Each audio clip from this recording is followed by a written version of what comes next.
दोस्तों स्वागत है आपका बिहार न्यूज में। दोस्तों मैं हूं फिरदौस गनी और आप देख रहे हैं केडीबी लाइव। दोस्तों आज हो चुका है 7 सितंबर 2021। तो आज की बिहार की टॉप न्यूज लेकर आए हैं आपके लिए। तो चलिए दोस्तों स्टार्ट करते हैं आज की पूरे बिहार की टॉप न्यूज। दोस्तों सबसे पहले बात करते हैं कि बिहार की राजधानी पटना से एक बड़ी खबर सामने आ रही है। ताजा रिपोर्ट के मुताबिक बिहार में आज यानी कि 7 सितंबर से दूसरे चरण के पंचायत चुनाव का नामांकन किया जाएगा। इसको लेकर आयोग के द्वारा आज अधिसूचना जारी होगी। खबर के अनुसार आज मंगलवार 7 सितंबर से बिहार के 34 जिलों के 48 प्रखंडों में नामांकन का दौर शुरू हो जाएगा, जो 13 सितंबर तक चलेगा। मुखिया, सरपंच, वार्ड सदस्य, पंच, वार्ड समिति सदस्य और जिला परिषद सदस्य के लिए नामांकन करा सकेंगे। जी हां, आपको बता दें कि 29 सितंबर को दूसरे चरण का मतदान होगा। इसको लेकर राज्य निर्वाचन आयोग ने सभी तैयारी को पूरा कर लिया है। जी हां, इस साल कोरोना गाइडलाइंस के नियमों का पालन करते हुए सभी मतदान केंद्रों पर वोट डाले जाएंगे। दोस्तों कृषि कानूनों को लेकर राजस्थान कांग्रेस के नेता और मुख्यमंत्री अशोक गहलोत ने कहा है कि किसान महापंचायत में उमड़ी किसानों की भीड़ से लगता है कि देश के किसान भारतीय जनता पार्टी से त्रस्त हो चुके हैं और वे उसे सबक सिखाने में पीछे नहीं रहेंगे। जी हां, अशोक गहलोत ने कहा है कि मुजफ्फरनगर की किसान महापंचायत में उमड़ी किसानों की भारी भीड़ दिखाती है कि उत्तर प्रदेश और देश का किसान भाजपा से परेशान हो चुका है, त्रस्त हो चुका है। उन्होंने कहा है कि एनडीए सरकार की किसानों के प्रति सोच जग जाहिर है। समय आने पर देश के किसान भाजपा को सबक सिखाने में पीछे नहीं रहेंगे। उन्होंने कहा कि पहले 2022 तक किसानों की आय दुगुनी करने का झूठा वादा एवं अब किसानों को विश्वास में लिए बिना किसान विरोधी कृषि कानून थोपकर खेती को बड़े व्यापारियों के हवाले करने के प्रयास को किसान पूरी तरीके से पहचान चुके हैं। जब मुख्यमंत्री अशोक गहलोत ने कहा कि राजस्थान में 6 जिलों में पंचायती राज के नतीजे से साफ हो गया है कि किसानों में भाजपा के खिलाफ भारी नाराजगी है और वे भाजपा को सबक सिखाने के मूड में हैं। दोस्तों बिहार में मानसून की रफ्तार कमजोर पड़ गई है। जहां भारी बारिश का सिलसिला थम सा गया है, लेकिन अब लोग उमस भरी गर्मी से परेशान हैं। जहां स्थिति ऐसी है कि पंखे की हवा में भी राहत नहीं मिल रही है। जहां वर्तमान में मानसून की ट्रफ लाइन हिसार, दिल्ली, हरदोई होते हुए बंगाल की खाड़ी से गुजर रही है। जहां बंगाल की खाड़ी में एक कम दबाव का क्षेत्र बना हुआ है। इस कारण फिलहाल तो मानसून की भारी बारिश के आसार नहीं है। हाँ, स्थानीय कारणों से हल्की बारिश कहीं कहीं हो रही है। जब पटना मौसम विज्ञान केंद्र के वरिष्ठ वैज्ञानिक संजय कुमार ने कहा है कि सुबह से ही तीखी धूप एवं उमस लोगों की परेशानी बढ़ा दे रही है। सोमवार को बिहार में सुबह से ही उमस काफी बढ़ गई थी। लोग पसीने पसीने हो रहे थे। इस तरीके की स्थिति आगे भी जारी रहेगी। जब घर से बाहर निकलने पर जलन का एहसास हो रहा था। कुछ ही देर में पसीने से लोग तरबतर हो जा रहे थे, लेकिन फिलहाल तो इससे राहत मिलना मुश्किल ही दिख रहा है। जहां बिहार में एक बार फिर से मानसून सक्रिय होने के बाद ही लोगों को भीषण गर्मी से राहत मिल सकती है। आज मंगलवार को भी मौसम के तेवर तल्ख ही रहेगा। हालांकि कहीं कहीं बारिश की संभावना है, लेकिन मूसलाधार बारिश की उम्मीद वर्तमान में की स्थिति में नहीं है। दोस्तों आरएसएस की तुलना तालिबान से करने पर शिवसेना ने संगीतकार जावेद अख्तर को जवाब दिया है। जिन्हें अपने मुखपत्र सामना के संपादकीय में शिवसेना ने आरएसएस के साथ तालिबान की मानसिकता की तुलना किए जाने को खारिज कर दिया है। सामना ने लिखा है कि जो लोग ऐसा सोचते हैं उन्हें आत्ममंथन करने की जरूरत है। शिवसेना का कहना है कि चरमपंथ के खिलाफ जावेद अख्तर समय समय पर आवाज उठाते रहे हैं। आरएसएस के साथ मतभेद हो सकते हैं, फिर भी शीर्षक से लिखे गए संपादकीय में शिवसेना ने कहा है कि देश की ज्यादातर जनसंख्या धर्म निरपेक्ष है। यहाँ लोग एक दूसरे से सम्मान के साथ बर्ताव करते हैं। जब तालिबान की विचारधारा यहाँ नहीं पनप सकती है। अगर आरएसएस की विचारधारा तालिबान से होती तो फिर 3 तलाक कानून नहीं बनाए जाते और न ही लाखों मुस्लिम महिलाओं को आजादी की किरण दिखती। यह सामना ने हिंदू राष्ट्र की वकालत करते हुए कहा कि बहुसंख्यक हिंदुओं को लगातार दबाया न जाए। यह संपादकीय में लिखा है कि अफगानिस्तान का तालिबानी शासन न सिर्फ समाज बल्कि मानव जाति के लिए सबसे बड़ा खतरा है। पाकिस्तान, चीन जैसे कई अन्य देशों ने समर्थन किया है, क्योंकि इन देशों में मानवाधिकार, लोकतंत्र, व्यक्तिगत स्वतंत्रता का कोई मान ही नहीं है। हिंदुस्तान हर तरह से सहिष्णु देश है। दोस्तों एसबीआई ने अपने ग्राहकों को ऑनलाइन फिशिंग से बचाव के लिए ट्विटर पर उनको आगाह किया है। जी हां, देश के इस सबसे बड़े बैंक ने ट्वीट करते हुए अपने ग्राहकों को मेल या फिर मैसेज द्वारा प्राप्त होने वाले गिफ्ट या फिर कैशबैक वाले लिंक से दूर रहने और फिर उनको ना क्लिक करने की सलाह दी है। एसबीआई ने अपने ट्वीट में लिखा है कि क्या आपके इनबॉक्स में लिंक प्राप्त हो रहे हैं, इनको क्लिक ना करें। ऐसे फिशिंग लिंक पर क्लिक करने से आपके जमा धन राशि सब बर्बाद हो जाएगा। सावधान रहें, क्लिक करने से पहले विचार विचार करें। इसके साथ ही एसबीआई ने अपने ट्वीट में यह भी लिखा है कि नेशनल बैंक ऑफ इंडिया से मुफ्त गिफ्ट प्रलोभन में न आए, मुफ्त उपहार का लालच देने वाले फिशिंग लिंक से सावधान रहें। जब पिछले कुछ वक्त से यह देखा जा रहा है कि जैसे जैसे बैंकिंग सेवाएं डिजिटल हो रही है, ऑनलाइन स्कैम या फिर फ्रॉड का खतरा भी बढ़ गया है। कई बार ग्राहकों को मेल के इनबॉक्स से व्हाट्सएप चैट या फिर जब मैसेज में कुछ ऐसे लिंक मिलते हैं जिनमें कैशबैक, कूपन, इनाम या फिर इस तरीके से अन्य लुभाने वाले ऑफर दिए हुए होते हैं। इन ऑफर या फिर कैशबैक को लेने के लिए आपको उन लिंक को खोलना पड़ता है और उन पर कुछ जानकारियां उपलब्ध कराना पड़ता है। लेकिन अक्सर इस प्रकार के लिंक ग्राहकों को धोखा देने के लिए और ऑनलाइन फिशिंग यानी कि फ्रॉड करने के लिए होते हैं। और अगर आपने उनको ओपन किया यानी कि उस लिंक पर क्लिक किया तो फिर आपको आर्थिक नुकसान भी उठाना पड़ सकता है, यानी कि आपके बैंक अकाउंट खाली हो सकता है। ग्राहकों की सुरक्षा को ध्यान में रखते हुए बैंकों द्वारा समय समय पर ग्राहकों को बैंकिंग संबंधित खतरों से सचेत किया जाता है। इसके अलावा बैंक अपने ग्राहकों को किसी भी तरह की बैंकिंग संबंधित जानकारी किसी और के साथ शेयर करने से मना भी करता है। दोस्तों, पटना आईजीआईएमएस में बहुत जल्द रोबोट ऑपरेशन करेगा। इसके लिए डॉक्टरों को ट्रेन किया जा रहा है जिससे वे रोबोट को गाइड कर सकेंगे। आईजीआईएमएस के अधीक्षक मनीष मंडल ने बताया है कि बहुत जल्द ही यहां रोबोटिक सर्जरी की शुरुआत कर दी जाएगी। अधीक्षक के अनुसार बिहार के लोगों में मोटापा की समस्या तेजी से बढ़ रही है। इसको लेकर बेरियाट्रिक सर्जरी करवाने यहाँ के लोग दूसरे प्रदेशों में जाते हैं, लिहाजा बेरियाट्रिक सर्जरी की शुरुआत आईजीआईएमएस में शुरू करने की योजना बनाई गई है। ये सर्जरी रोबोट के द्वारा सरल होता है। दोस्तों, बिहार में स्कूली शिक्षकों के खाली पद जल्द भरे जाएंगे। शिक्षकों की कमी दूर करने के लिए न्यायिक बाधाओं को दूर करके पारदर्शी तरीके से नियुक्तियां चल रही है। सभी विद्यालयों में बेहतर प्रशासन और प्रबंधन के लिए प्रधान शिक्षक और प्रधान अध्यापक का नया संवर्ग बनाया गया है। इन पदों के लिए बिहार लोक सेवा आयोग से होने वाली परीक्षा में पास होने वाले शिक्षक ही बहाल होंगे। वहीं शिक्षकों के सम्मान में अगले साल से पुरस्कार की राशि दोगुनी करने पर विधिमत फैसला लिया जाएगा। शिक्षा मंत्री विजय कुमार चौधरी ने रविवार को शिक्षक दिवस समारोह में इसकी घोषणा भी कर दी है। दोस्तों, बिहार में वायरल बुखार के मरीजों की संख्या धीरे धीरे लगातार बढ़ती ही जा रही है। इसको देखते हुए स्वास्थ्य विभाग अब जल्द ही पल्स पोलियो अभियान की तर्ज पर घर घर और मोहल्लों में सर्वे करेगा। इस दौरान बुखार और टीबी रोगी ढूंढे जाएंगे और कोरोना टीकाकरण के अलावा नियमित टीकाकरण का लाभ न पाने वालों की सूचना तैयार की जाएगी। अब बताया जाता है कि कोविड मौसमी बीमारी के प्रति सतर्कता का स्तर बढ़ाना होगा। लक्षण वाले मरीजों को ढूंढा जाए और उनकी जाँच कराई जाए। सर्वे के दौरान लोगों को कोविड के प्रति यानी कि कोरोना के प्रति जागरूक किया जाएगा। लोगों को मलेरिया, चिकनगुनिया, डेंगू जैसे बीमारियों के लक्षण आदि के बारे में जागरूक किया जाएगा। डेंगू की रोकथाम के लिए पटना शहर को अलग अलग हिस्सों में बांटकर मच्छरों पर वार किया जाएगा। दोस्तों, एक बड़ी खबर बिहार के पश्चिमी चंपारण जिले से सामने आ रही है। जब पश्चिम चंपारण की बेतिया में सेना के एक जवान ने अपनी पत्नी, एक बच्ची और गांव की ही एक अन्य महिला को गोली मार दी है। जहां सेना के जवान ने गोली मारी है। इस बड़ी वारदात के बाद इलाके में सनसनी फैल गई है। जब पुलिस मामले की छानबीन में जुटी हुई है। घटना बेतिया के मुफस्सिल थाना इलाके की है। यहाँ बरवत गाँव में सेना के एक जवान ने अपनी पत्नी समेत 3 महिलाओं को गोली मार दी। बताया जा रहा है कि आरोपी जवान नरेश शाह दिल्ली में पोस्टेड हैं और छुट्टी में घर आया हुआ है। यह बताया जा रहा है कि आरोपी जवान नरेश शाह नशे में धुत था। वह नशे में अपनी पत्नी के साथ मारपीट कर रहा था। इस दौरान उसकी पत्नी अपनी जान बचाने के लिए घर से बाहर भाग गई और गांव में ही महिलाओं के बीच जाकर छिप गई। यह गुस्से में तमतमाते हुए नरेश शाह 2 नाली बंदूक लेकर बाहर निकला और उसने महिलाओं के ऊपर फायरिंग शुरू कर दी, जहां उसकी पत्नी छिपकर बैठी हुई थी। नरेश शाह की बंदूक से निकली गोली उसकी पत्नी अनीता को लग गई। इस दौरान गांव की एक महिला पालमती देवी और एक अन्य लड़की की काजल कुमारी को भी गोली लग गई। इस दौरान घटनास्थल पर अफरा तफरी का माहौल बन गया। आनन फानन में तीनों घायलों को इलाज के लिए जीएमसीएच में भर्ती कराया गया है, जहां डॉक्टर इनके इलाज में जुटे हुए हैं। दोस्तों, बिहार में मछली पालन करने की चाहत रखने वाले लोगों के लिए अच्छी खबर सामने आ रही है। ताजा रिपोर्ट के मुताबिक बिहार में प्रधानमंत्री मत्स्य संपदा योजना 2021 की शुरुआत कर दी गई है।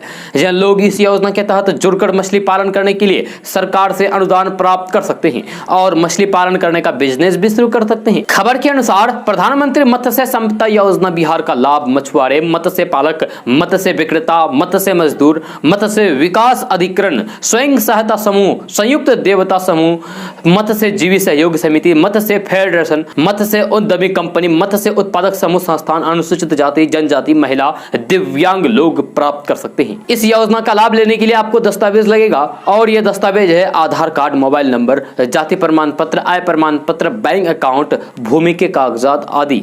ऑनलाइन आवेदन करने की अंतिम तिथि है 10 सितंबर 2021, यानी कि मात्र आपके पास 3 दिन बचे हुए हैं। ऑनलाइन आवेदन करने के लिए आपको www.missfisheries.asdbihar.in पर जाना होगा। जी हां, बिहार के सीमांचल, मिथिलांचल, भागलपुर, दरभंगा, पटना, गया, नवादा, जहानाबाद, समस्तीपुर, गोपालगंज, अररिया, पूर्णिया, कटिहार, किशनगंज, मधुबनी समेत सभी जिलों के लोग इस योजना का लाभ लेकर मछली पालन को बढ़ावा दे सकते हैं। अधिक जानकारी आप आधिकारिक वेबसाइट से प्राप्त कर सकते हैं, जो आपको वेबसाइट अभी बताया गया है। दोस्तों, कोरोना महामारी के बीच बिहार ने एक रिकॉर्ड बनाया है। सेहत पर खर्च करने के मामले में बिहार देश भर में दूसरे नंबर पर पहुंच गया है। बिहार का हर शख्स अपने सेहत पर असम को छोड़कर देश के दूसरे किसी भी राज्य से ज्यादा खर्च कर रहा है। अंतर्राष्ट्रीय संस्थान ऑक्सफेम के मुताबिक बिहार में सार्वजनिक स्वास्थ्य सुविधाओं के नेटवर्क के विस्तार ने कोरोना की मारक असर को कमजोर किया है। हाल के सालों में बिहार सरकार ने जीडीपी का 2% स्वास्थ्य सुविधाओं की संरचना विकसित करने में खर्च किया है। यह असम के बाद देश के किसी भी दूसरे राज्य या फिर केंद्र शासित प्रदेश से ज्यादा है। जी हां, असम के बाद बिहार का दूसरा स्थान है। आपको बता दें कि मार्च 2020 से ही देश में कोरोना ने कहर बरपा रखा है। अंतर्राष्ट्रीय संस्था ऑक्सफेम के मुताबिक बिहार के प्रति 1000 आबादी में मात्र 2 लोग ही कोरोना संक्रमित हुए हैं। उत्तराखंड के बाद यह देश में सबसे बेहतर है। दोस्तों, वरिष्ठ पत्रकार पुण्य प्रसून वाजपेयी सोशल मीडिया पर काफी एक्टिव रहते हैं। अपनी पोस्ट में वो कहते हैं कि किसान हर सत्ता को पलटने की शक्ति रखता है।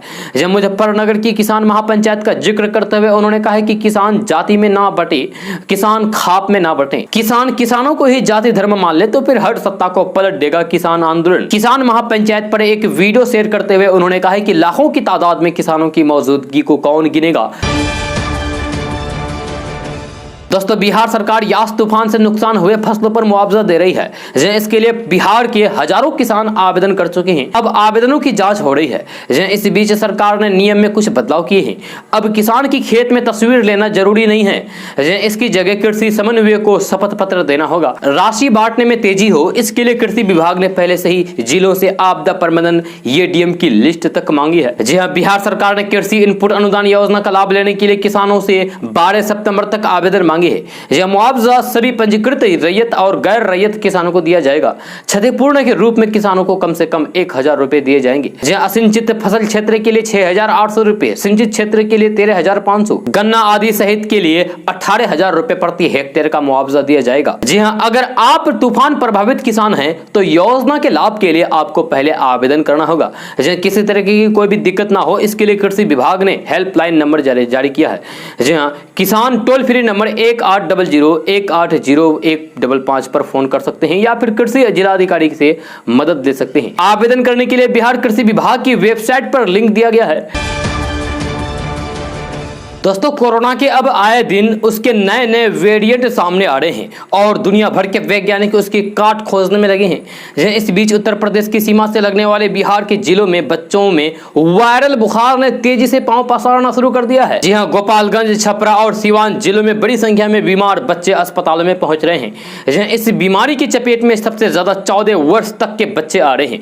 सूचना यह मिल रही है कि यूपी के देवरिया और बलिया समेत पश्चिमी यूपी के जिले में इससे लगभग 50 से अधिक बच्चों की जान जा चुकी है और अब पड़ोसी राज्य बिहार के भी कई जिलों में इस वायरल बुखार से दहशत है। हालांकि इस स्थिति को देखते हुए स्वास्थ्य विभाग अलर्ट मोड में आ गया है। जब बिहार की यूपी से सटे जिलों गोपालगंज, सिवान इत्यादि जिलों में वायरल बुखार, सर्दी, खांसी इत्यादि के बढ़ने की शिकायत मिलने पर स्वास्थ्य विभाग ने संबंधित जिलों के सिविल सर्जन डॉक्टरों को जांच कराने का निर्देश दे दिया है। वहीं शिशु रोग विभाग के वरिष्ठ डॉक्टर और पीएमसीएच में शिशु रोग के विभागीय अध्यक्ष AK जायसवाल ने बुखार को लेकर कहा है कि यह बहुत ही रहस्यमयी बीमारी है।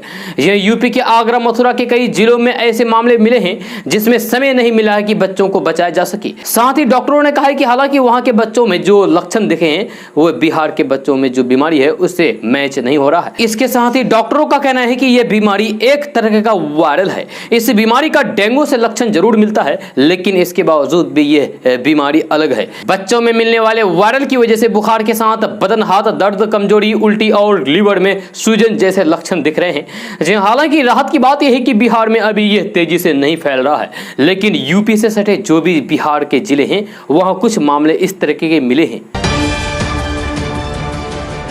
दोस्तों, इस बार दिवाली पर अयोध्या नगरी 7.5 लाख मिट्टी के दीपों से सजेगी। इस तैयारी की जानकारी खुद यूपी के मुख्यमंत्री योगी आदित्यनाथ ने वाराणसी में प्रबुद्ध सम्मेलन के दौरान दी है। जी हां, सीएम योगी आदित्यनाथ ने बताया है कि इस साल अयोध्या के लिए 7.5 लाख दीप बनकर तैयार हो गया है। ये केवल दिया नहीं है बल्कि रोजगार भी है। प्रजापति लोगों को इससे काफी रोजगार भी मिलता है। दोस्तों, बिहार के कई इलाके इन दिनों बाढ़ की चपेट में हैं। इससे जान माल की हानि के साथ ही आम जनजीवन भी अस्त व्यस्त हो गया है। इन्हीं परेशानियों के बीच कई लोग लीक से हटकर काम करते हुए जिंदगी को पटरी पर लाने की कोशिश में जुटे हुए हैं। कटिहार के मनिहारी इलाके के 3 युवा भी कुछ ऐसा ही काम कर रहे हैं। ये युवा बाढ़ के बीच नाव की पाठशाला चलाकर बच्चों को शिक्षा दे रहे हैं। इन्हीं में से एक टीचर पंकज कुमार शाह ने बताया है कि पिछले 6 महीने से इलाके में बाढ़ के हालात हैं। ऐसे में हमारे पास कोई विकल्प नहीं बचा था। उन्होंने बताया है कि स्थानीय बच्चों की शिक्षा ज्यादा दिनों तक बाधित ना हो, इसके लिए उन्होंने स्थानीय छात्रों को नाव पर ही पढ़ाना शुरू कर दिया, पानी में ही। आपको बता दें कि बाढ़ के कारण खेती और मकान के साथ ही स्कूल भी डूब गए हैं। जिन स्कूलों से पानी निकल भी गया है तो वहां पढ़ाई को सुचारू रखना फिलहाल संभव नहीं है। ऐसे में छात्रों की पढ़ाई बाधित हो रही है। पहले कोरोना और अब बाढ़ के कारण छात्रों को काफी दिक्कत का सामना करना पड़ रहा है, जिस कारण बच्चों को अब नाव पर पढ़ाया जा रहा है। दोस्तों, बिहार में नेता प्रतिपक्ष तेजस्वी यादव ने कल ट्वीट करके किसानों का समर्थन किया, तो वहीं डबल इंजन की सरकार पर उन्होंने हमला बोला है। अभी बीते रविवार को ही इस संबंध में तेजस्वी यादव ने प्रेस कॉन्फ्रेंस भी की थी। तेजस्वी यादव ने कहा है कि बिहार के किसान अनेक समस्याओं से जूझ रहे हैं। एनडीए सरकार में एमएसपी तो कभी मिलती ही नहीं है। तेजस्वी यादव ने कहा है कि बिहार में अब कहीं बाढ़ की समस्या है तो कहीं खाद की भारी किल्लत है, कालाबाजारी चरम पर है, डबल इंजन सरकार कुंभकर्णी नींद में है। खाद बिक्री केंद्र के बाहर किसान दिन रात लाइन में लगकर खाद के लिए जगह रहते हैं। उन्होंने कहा कि कृषि प्रधान देश में किसानों की ही बात नहीं सुनी जा रही है। सरकार अपने दुष्प्रचार तंत्र से किसानों को बदनाम करके काले कानूनों के फायदे गिनाना चाहती है। किसान और जवान देश की रीढ़ है। अन्नदाताओं के हितों से खिलवाड़ के गंभीर दुष्परिणाम होंगे। बिहार के किसान अनेक समस्याओं से जूझ रहे हैं। एनडीए सरकार में एमएसपी तो कभी मिलते ही नहीं है। अब कहीं बाढ़ की समस्या है तो कहीं खाद की भारी किल्लत है, कालाबाजारी चरम पर है, डबल इंजन सरकार कुंभकर्णी नींद में है। साथ ही तेजस्वी यादव ने कहा है कि तानाशाह सरकार किसी भी किसान का दुख दूर नहीं करना चाहती। उन्होंने कहा है कि जहां महापंचायत हुआ था वहां किसानों की काफी भीड़ था, लेकिन सरकार की तरफ से कोई ना सुनने वाला है और ना ही कोई सुनवाई है। किसान जानते हैं कि उन्हें किस चीज में फायदा है, लेकिन जबरदस्ती सरकार किसानों की भलाई करने में लगी है। यह कहीं ना कहीं दाल में काला जरूर है। जिस देश में किसानों की सुनवाई नहीं होगी वहां यह समझा जा सकता है कि हमारा देश किस ओर जा रहा है। दोस्तों, आरजेडी सुप्रीमो लालू प्रसाद यादव के बड़े बेटे तेज प्रताप यादव ने अपना एक अलग संगठन बना लिया है, जिसका नाम उन्होंने छात्र जनशक्ति परिषद रखा है। तेज प्रताप यादव ने यह संगठन ऐसे समय में बनाया है जब पार्टी प्रदेश अध्यक्ष जगदानंद सिंह और उनके बीच में छात्र राजद आकाश यादव को हटाए जाने के बाद ठनी है। अब आकाश यादव लोजपा में शामिल हो चुके हैं और जगदानंद सिंह ने गगन कुमार को छात्र राजद का नया अध्यक्ष बनाया है। तेज प्रताप यादव लगातार सोशल मीडिया पोस्ट के जरिए लगातार अलग अलग तरीके के पोस्ट कर रहे हैं, जिससे राजनीतिक गलियारों में कई कयास लगाए जा रहे हैं। उन्होंने पिछले दिनों खुद और भाई तेजस्वी यादव को कृष्ण अर्जुन होने की बात कही है। जी हाँ, वहीं कवि रामधारी सिंह दिनकर की 2 न्याय अगर तो आधा दो, पर इसमें भी यदि बाधा हो तो फिर दे दो केवल 5 ग्राम, रख लो अपनी धरती तमाम, हम वही खुशी से खाएंगे। दोस्तों, देश में नेशनल हाइड्रोजन मिशन की चर्चा जोर शोर से चलाई जा रही है। अभी हाल ही में बीते स्वतंत्रता दिवस पर प्रधानमंत्री नरेंद्र मोदी ने इस मिशन का खास ऐलान किया और बताया है कि 2047 तक भारत ऊर्जा के क्षेत्र में आत्मनिर्भर बनेगा। इसके लिए गैस आधारित अर्थव्यवस्था बनाई जा रही है ताकि विदेशों से करोड़ों डॉलर का पेट्रोल डीजल आयात न करना पड़े। इस दिशा में नेशनल हाइड्रोजन मिशन अहम रोल निभाएगा, जिससे ग्रीन हाइड्रोजन गैस पैदा की जाएगी। जहां तक बात हाइड्रोजन की है तो फिर कई सालों से फैक्ट्रियों में इसका इस्तेमाल होता रहा है, लेकिन अब बात ग्रीन हाइड्रोजन की हो रही है, यानी कि हाइड्रोजन का निर्माण रिन्यूएबल एनर्जी के तौर पर हो। इसके लिए कई विधियां अपनाई जाएगी, जिनमें सबसे अहम है इलेक्ट्रोलाइजर विधि। इस विधि में पानी को बिजली की मदद से, यानी कि पानी को बिजली की मदद से ऑक्सीजन और हाइड्रोजन में तोड़ना है, यानी कि बिजली की मदद से पानी को तोड़ना है। अगर यहाँ बिजली रिन्यूएबल सोर्स ले ली जाए तो उससे पैदा होने वाली हाइड्रोजन गैस को ही ग्रीन हाइड्रोजन कहेंगे। ये ग्रीन हाइड्रोजन पूरी तरीके से कार्बन मुक्त होगी, ये गैस प्रदूषण मुक्त होगी। इससे पैदा होने वाली ग्रीन हाइड्रोजन गैस से refining sector, fertiliser sector, aviation sector और यहां तक कि स्टील सेक्टर में भी ऊर्जा की सप्लाई कर सकेंगे। अभी तक इन क्षेत्रों में तेल या फिर गैस आधारित ऊर्जा लगती है, जिसमें प्रदूषण बहुत ज्यादा होती है। देश में रिन्यूएबल एनर्जी की कॉस्टिंग काफी कम है, जैसे कि सोलर एनर्जी पर प्रति यूनिट 2 रुपए से कम लागत आती है। ऐसे में रिन्यूएबल एनर्जी के इस्तेमाल से ग्रीन हाइड्रोजन पैदा करना आसान और सस्ता होगा। दोस्तों, अगर आप अपने आधार कार्ड में नाम बदलना चाहते हैं तो आपके लिए एक बहुत बड़ी खबर है। जी हाँ, आधार कार्ड बनवाना तो आसान हो गया है, लेकिन अगर आप आधार कार्ड में नाम बदलना चाहते हैं, नाम बदलेंगे तो फिर आपका रिश्ता बिगड़ जाएगा, यानी कि आपका रिश्ता बदल जाएगा। जी हाँ, आधार कार्ड में अगर किसी प्रकार का बदलाव करने जा रहे हैं तो आपके अपने पिता या फिर पति के साथ कार्ड में रिश्ते की पहचान सामने नहीं आएगी। जी हाँ, आधार कार्ड अब रिश्तों को जाहिर करने वाला दस्तावेज नहीं रह गया है, ये सिर्फ आपकी विशिष्ट पहचान का माध्यम रह गया है। यह दिल्ली पुलिस के retired sub inspector Randhir Singh उस समय हैरान रह गए जब पत्नी के आधार कार्ड में घर का पता बदलने पर वाइफ ऑफ की जगह केयर ऑफ में नाम आ गया। जब पहली बार उन्हें लगा कि कंप्यूटर सिस्टम में दिक्कत की वजह से ऐसा हो रहा है, और वे आधार कार्ड में बदलाव के लिए पोस्ट ऑफिस, बैंक और अन्य कई अधिकृत केंद्र पर गए, लेकिन सभी केंद्रों पर केयर ऑफ में ही उनका नाम आ रहा था। दोस्तों, अफगानिस्तान पर तालिबान का पूरी तरीके से कब्जा हो जाने के बाद वहां अभी भी भारत के कई अफगानी सिख एवं हिंदू नागरिक फंसे हुए हैं। अब यह साफ नहीं हो पा रहा है कि उनकी सुरक्षा कैसे सुनिश्चित की जाएगी और उन्हें वहां से कैसे निकाला जाएगा। कई भारतीय कह रहे हैं कि वे जिस कंपनी में काम करते थे वे उनके पासपोर्ट वापस नहीं कर रही है। तालिबान के पूर्ण शासन या फिर कब्जे के बाद वहां बरसों से रह रहे सिख एवं हिंदू समुदाय के लोग चिंता में हैं। उनका कहना है कि चाहे तालिबान हुकूमत ने उन्हें पूरी तरह सुरक्षा का भरोसा देते हुए वहीं रहने को कहा है, लेकिन उनको वहां के हालात से डर लग रहा है। अब तो काबुल एयरपोर्ट पर भी तालिबानियों ने पूरी तरीके से कब्जा कर लिया है, जिससे अफगानिस्तान में रहने वाले भारतीय सिखों और हिंदुओं की घर वापसी की उम्मीद को करारा झटका लगा है। वे कह रहे हैं कि हम यहां से जल्द बाहर जाना चाहते हैं। काबुल एयरपोर्ट पर तालिबान का पूरे कब्जे और फिर तनावपूर्ण माहौल के बीच भी भारत अपने लोगों को वतन लाने में कोई कसर नहीं छोड़ रहा है।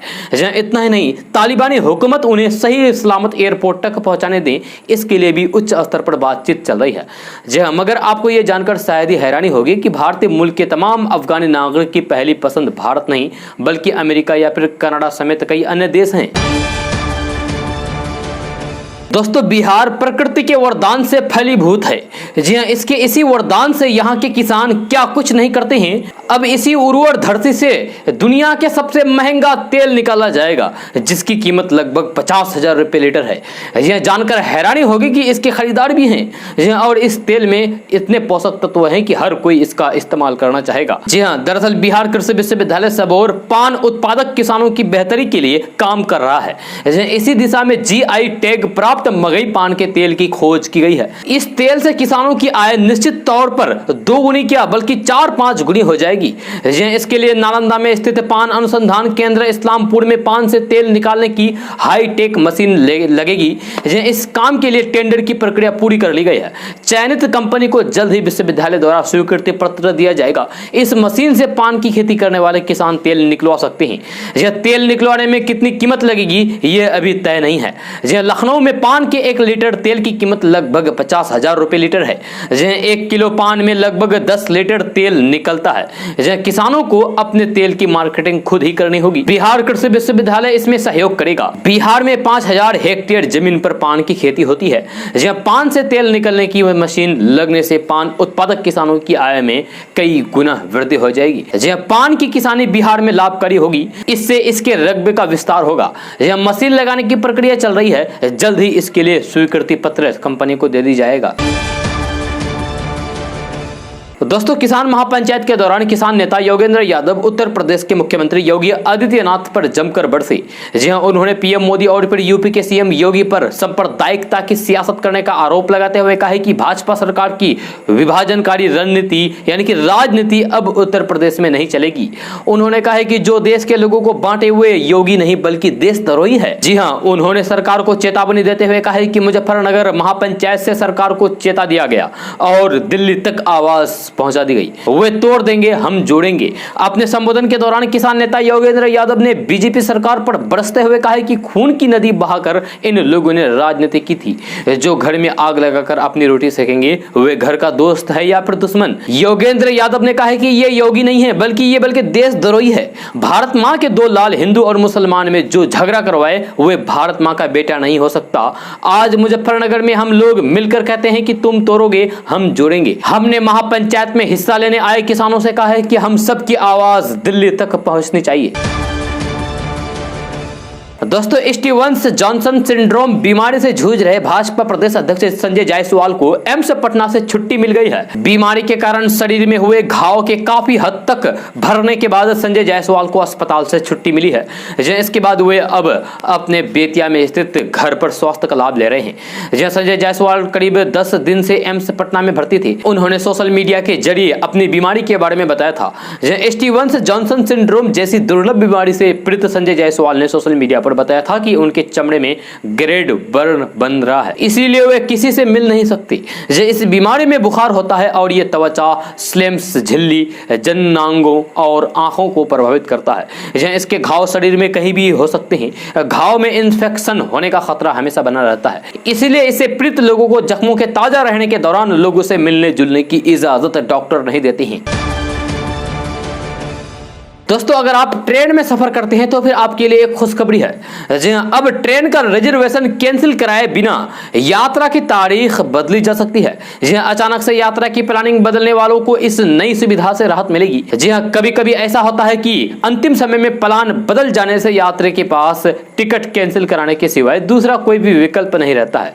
जी हां, कोई भी ऑप्शन नहीं रहता है। टिकट कैंसिल कराने पर पैसा कट जाता है, पर अब ऐसा नहीं है। जी हां, रेलवे के नए नियम के मुताबिक अब दूसरा विकल्प आ गया है।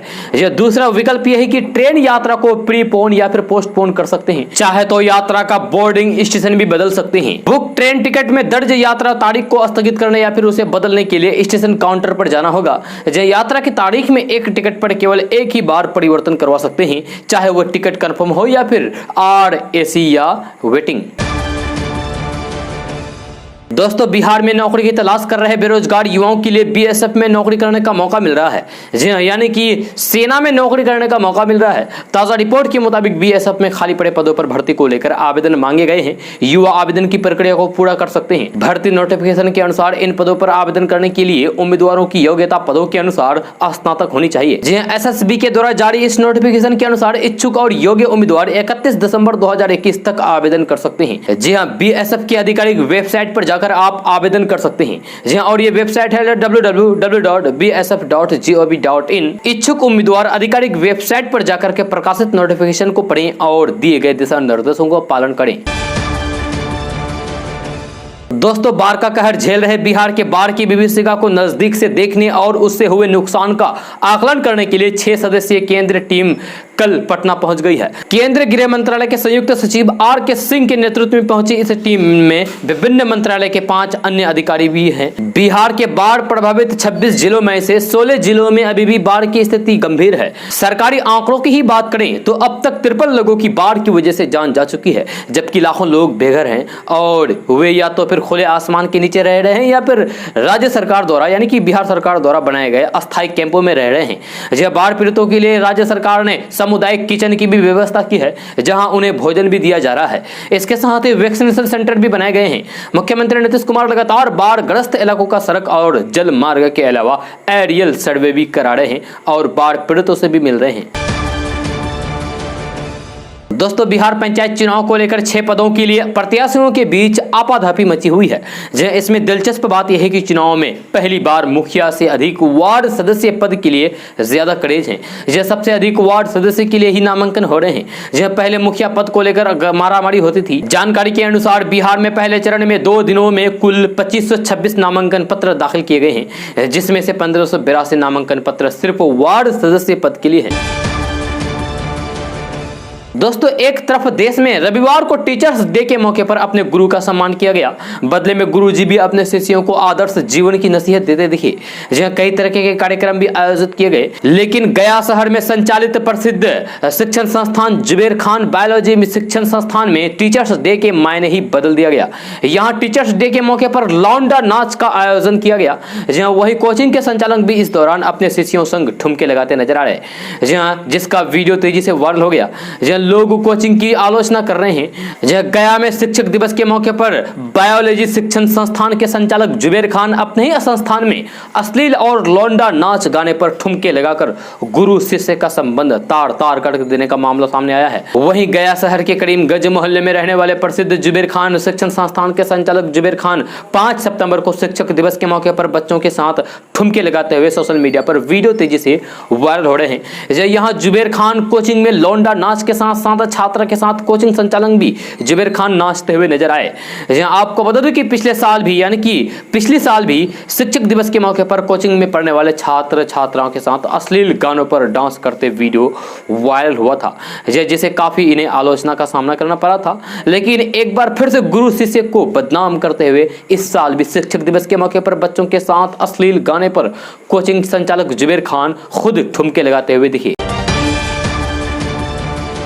दोस्तों राष्ट्रीय जनता दल के प्रदेश अध्यक्ष जगदानंद सिंह से तनातनी के बाद विधायक तेज प्रताप यादव ने छात्र राजद के तरह अपना एक अलग संगठन बना लिया है। तेज प्रताप यादव ने इसका नाम छात्र जनशक्ति परिषद दिया है। राजद सुप्रीमो लालू प्रसाद यादव के बड़े बेटे तेज प्रताप यादव ने प्रशांत प्रताप को संगठन का अध्यक्ष बनाया है। यह संगठन बिहार के बाहर भी छात्रों के पक्ष में काम करेगा। तेज प्रताप यादव द्वारा अलग संगठन बनाए जाने पर बीजेपी के मंत्री नीरज कुमार बबलू और सम्राट चौधरी ने एक साथ तंज कसा है। बीजेपी कोटे से बिहार सरकार के मंत्री नीरज कुमार बबलू ने तेज प्रताप यादव को टैलेंटेड बताया। बीजेपी में सहयोग कार्यक्रम के दौरान मीडिया से बात करते हुए मंत्री नीरज कुमार बबलू ने कहा कि हम पहले ही कह चुके हैं कि लालू यादव के बड़े बेटे तेज प्रताप यादव जी टैलेंटेड नेता हैं। आरजेडी का छात्र विंग पूरी तरीके से निकम्मा हो गया है, जिस पर तेज प्रताप यादव को विश्वास नहीं रह गया।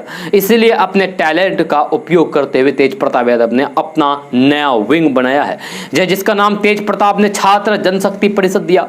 नए विंग बनाए जाने को लेकर हम तेज प्रताप यादव को शुभकामनाएं देते हैं। वे इसी तरीके से आगे बढ़ें और अपने टैलेंट का उपयोग करते हुए जनता की सेवा करें।